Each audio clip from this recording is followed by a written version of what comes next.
आज के इस वीडियो में मैं बात करने वाला हूं भारतीय उत्सवों के बारे में यानी त्योहारों के बारे में।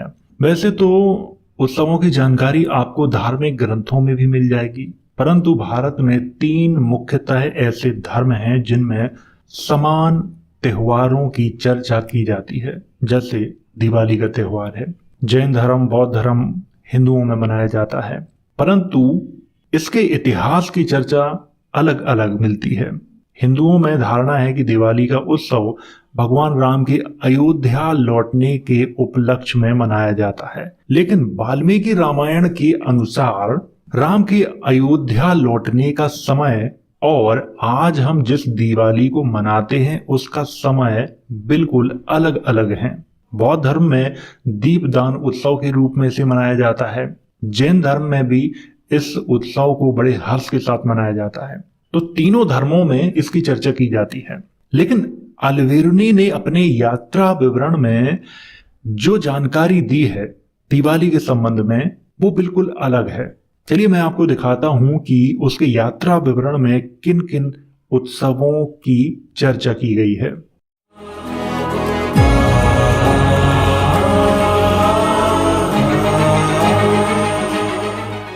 तो वीडियो की शुरुआत यहां से करेंगे। त्योहार के दिन वे सुगंधियों के स्थान पर अपने शरीर पर गोबर मलते हैं। कौन? हिंदू। पुरुष स्त्रियों के परिच्छद की चीजें पहनते हैं। वे उबटना मलते हैं, कानों में बालियां, हाथों में चूड़ियां और हाथ और पांव की उंगलियों में सोने की छाप छल्ले पहनते हैं। यहाँ पर बड़ी ही अलग जानकारी है। आज हम जिस तरह से त्योहार मनाते हैं, 10वीं 11वीं शताब्दी में हमारे देश में जो त्योहार मनाने की जो परंपरा थी वो बिल्कुल अलग थी। जानकारी आपके सामने लिखी है, आप स्वयं पढ़ सकते हो। अल्बेरुनी ने अपने यात्रा विवरण में भारतीय त्योहारों की चर्चा की है, बहुत ही अच्छे से चर्चा की है। तो हम शुरुआत करेंगे यहां से। हिंडोली चैत्र नाम का त्योहार होता है। अब ये हिंडोली किसको लिखा है? शायद होली को लिखा है, लेकिन यहां पर जो शब्द की चर्चा की गई है, ऐसा कोई भी उत्सव हमारे देश में नहीं मनाया जाता है, क्योंकि हिंडोली नाम का कोई उत्सव है ही नहीं हमारे देश में। होली नाम का उत्सव तो है, शायद यहां पर होली की ही चर्चा की गई है। तो यहां पे लिखा है हिंडोली चैत्र नाम का त्योहार होता है। तब वे देवग्रह या वासुदेव के मंदिर में एकत्र होकर उसकी मूर्ति को आगे और पीछे उसी प्रकार झुलाते हैं जिस प्रकार की शैशव काल में उसे झूले में झुलाया जाता था। यही बात वे दिन भर अपने घरों में करते हैं और आनंद मनाते हैं। यहाँ पर जो चर्चा की गई है वो एक अलग प्रकार से की गई है। संभवतः ये होली नहीं भी हो सकती है, कोई और उत्सव की यहाँ पे चर्चा की गई हो। और आगे यहाँ पे चर्चा की गई है बैसाख स्त्रियों का पर्व है। यह है गौरतर यानी गौरी तृतीया कहलाता है और हिमवंत पर्वत की पुत्री महादेव की भार्या गौरी के लिए पवित्र है। ये स्नान करती है और हर्षपूर्वक वस्त्र पहनती हैं। वे गौरी की प्रतिमा का पूजन करती हैं और उसके सामने दीपक जलाती हैं। वे धूप देती हैं, भोजन नहीं करती और झूलों के साथ खेलती हैं। दूसरे दिन वे दान देकर भोजन करती हैं। कौन? स्त्रियां। ये महिलाओं का उत्सव था जिसमें गौरी की पूजा होती थी। पेज नंबर 528 पे लिखा है बैसाख को वे सब ब्राह्मण जिनको राजाओं ने निमंत्रित किया है खुले खेतों में जाते हैं और वहां वे पूर्णिमा तक 5 दिन आग जलाकर बृहद यानी कि बड़ा हवन करते हैं। कब करते हैं? बैसाख पूर्णिमा। अब बैसाख पूर्णिमा किसके लिए प्रसिद्ध है ये आप लोग गूगल पे लिख के देख लेना, वहां पे आपको पता चल जाएगा। वे 16 भिन्न भिन्न स्थानों में और 4 भिन्न भिन्न समूहों में आग जलाते हैं। प्रत्येक समूह में एक ब्राह्मण होम करता है। इससे जैसे 4 वेद हैं वैसे 4 होत्री पुरोहित होते हैं। 16वीं को वे घर लौटाते हैं। बैसाख पूर्णिमा की चर्चा यहाँ पे की गई है। और यहाँ पे ये भी कहा गया है ब्राह्मणों के द्वारा एक बड़ा हवन किया जाता है, 5 दिनों तक चलता है ये। अब वैशाख पूर्णिमा के बारे में तो आप लोग जानते हो, मुझे बताने की कोई आवश्यकता नहीं है। वैशाख पूर्णिमा का जो उत्सव है वो किसके लिए मनाया जाता है, सब जानते हैं। अब बात करते हैं दिवाली की।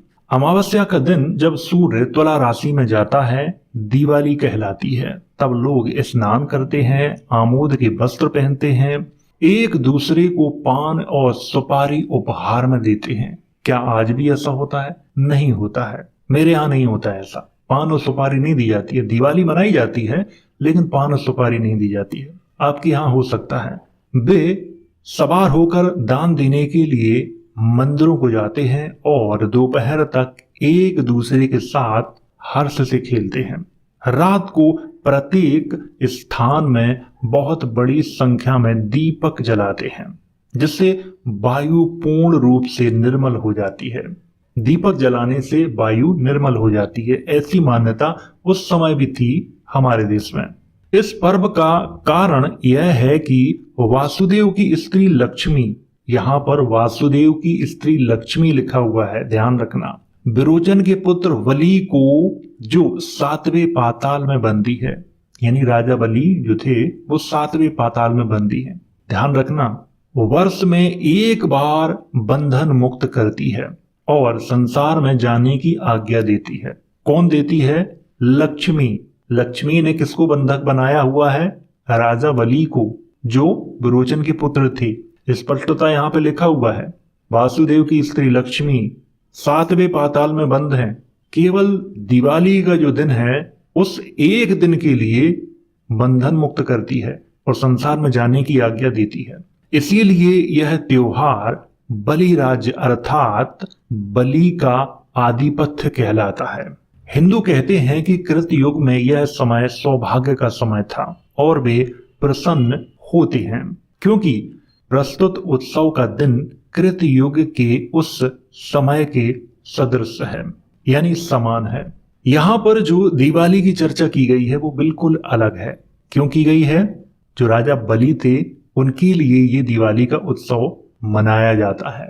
अब आप सोचिए कि आजकल हमारे यहाँ पे जो दिवाली के संबंध में जो धारणा है वो कितनी अलग है। 10वीं 11वीं शताब्दी में बिल्कुल विपरीत थी। आज दिवाली से पहले क्या है? धनतेरस है, फिर छोटी दिवाली, फिर बड़ी दिवाली, ऐसे मनाया जाता है।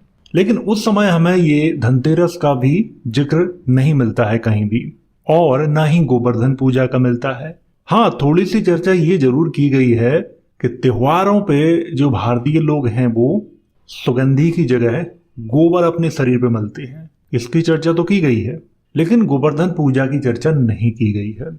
ये सब दिवाली में कब शामिल हुए इसका स्पष्ट रूप से कहीं कोई वर्णन तो है नहीं जिससे इनके बारे में जानकारी मिल सके। लेकिन बस इतना कहा जा सकता है कि दिवाली के संबंध में अलग अलग धर्मों में अलग अलग रूप से चर्चा की जाती है। इसीलिए दिवाली का जो उत्सव है वो भारत का सबसे बड़ा उत्सव माना जाता है और सबसे महत्वपूर्ण उत्सव माना जाता है। अक्सर लोग ये जानना चाहते हैं कि ये क्यों मनाया जाता है, इसके मनाने के पीछे कारण क्या है। जब हम इतिहास खोजते हैं तब हमें वहां पे जो जानकारी मिलती है वो बिल्कुल अलग मिलती है। कहा जाता है कि भगवान राम जब वनवास से लौटे थे तो उसके उपलक्ष्य में मनाया जाता है, लेकिन वाल्मीकि रामायण के अनुसार वहां पे जो समय बताया जाता है वो बिल्कुल अलग है और दिवाली जब मनाई जाती है वो बिल्कुल अलग समय पे मनाई जाती है। तो ये चीज एक दूसरे से मैच नहीं करती है। और यहाँ पे जो चर्चा की गई है अल्बेर्नी के भारत यात्रा विवरण में वो बिल्कुल अलग की गई है, इसको भी आपको समझना होगा। आइए आगे थोड़ी सी बात करते हैं अन्य त्योहारों पर। यहाँ पर शिवरात्रि की बात की गई है। 16वीं रात को जो शिवरात्रि कहलाती है वे सारी रात महादेव का पूजन करते रहते हैं। वे जागते रहते हैं और सोने के लिए लेटते नहीं हैं और उस पर धूप और फूल चढ़ाते हैं। शिवरात्रि की भी चर्चा की गई है, लेकिन रक्षाबंधन की चर्चा नहीं की गई है। रक्षाबंधन का जो उत्सव मनाया जाता है हमारे यहाँ वो कब से शुरू हुआ इसके बारे में कोई जानकारी नहीं मिलती है। अगर धार्मिक ग्रंथों की मान्यताओं के अनुसार अगर देखा जाए तो वहां पे लंबी चौड़ी कहानियां हैं इसके संबंध में और उन कहानियों से आप इतिहास को नहीं जान सकते। इसीलिए मैंने किसी धार्मिक ग्रंथ का आपको हवाला नहीं दिया है, क्योंकि दिवाली का जो त्योहार है या उत्सव है उसको जैनों में भी मनाया जाता है, बौद्धों में भी मनाया जाता है, हिंदुओं में भी मनाया जाता है। अगर जैन ग्रंथों का उदाहरण दूंगा तो हिंदू और बौद्ध दोनों बुरा मान जाते हैं। बौद्ध ग्रंथों का दूंगा तो जैन और हिंदू बुरा मान जाते हैं। अगर हिंदू ग्रंथों का दूंगा तो जैन और बौद्ध बुरा मान जाते हैं। इसीलिए मैंने अलबेरुनी की भारत यात्रा में जो लिखा था वो आपको बताया है। किसी धार्मिक किताब से मैंने इसके इतिहास को नहीं बताया है। तो ये तो थी त्योहारों के बारे में जानकारी। तो दिवाली है और मेरी तरफ से आपको दिवाली की बहुत बहुत शुभकामनाएं। तो वीडियो अगर अच्छा लगा हो तो इसे लाइक करें, शेयर करें। वीडियो देखने के लिए धन्यवाद।